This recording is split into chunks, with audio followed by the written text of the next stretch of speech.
Coming up, the University of Iowa community reacts to Bruce Harreld's retirement announcement.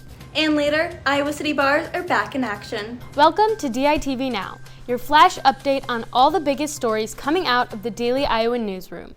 I'm your host, Isabel Tussel. And I'm Ashley Wheel.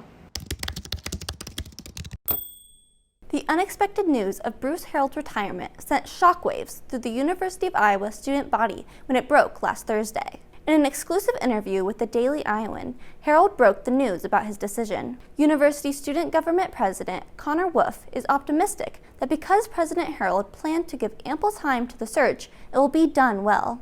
I see this as, an opportunity for us to really, for students to have a really major influence in the new search for the next president. Some students believe that Harreld's exit will be beneficial to the UI, especially with the topics affecting college students right now.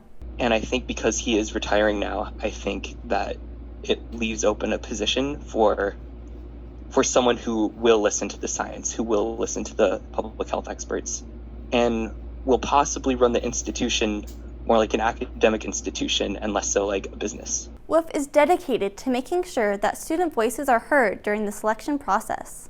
I fully expect that student government will be part of that to represent undergraduates, and we'll make sure that it's a very public and transparent search and that there's going to be opportunities to engage with the candidates this year. The Daily Iowan and DITV will be following the story closely, so stay tuned for more updates on the presidential search.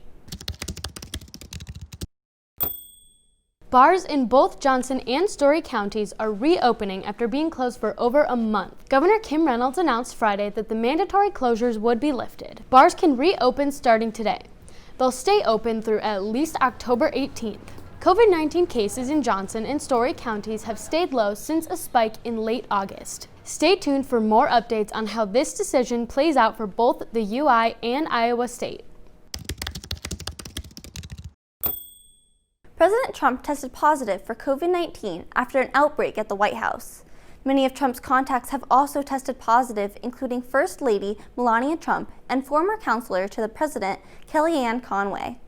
President Trump is being treated at Walter Reed Medical Center. He may be discharged as early as today.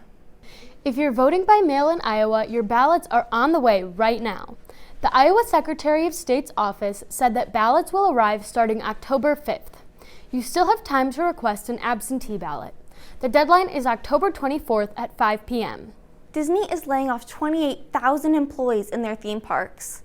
Theme park employees have been struggling during COVID-19 since most parks have been closed since March.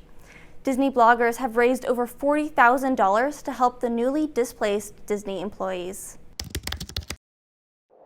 If you're taking advantage of the open bars this week, you can leave your jacket at home. Today will be bright and sunny with a high of 66 degrees and a low of 48. The rest of the week will hover in the mid to high 70s. Thanks for tuning in to DITV Now. We'll be back tomorrow with the latest on the University of Iowa, Iowa City, and Hawkeye Nation.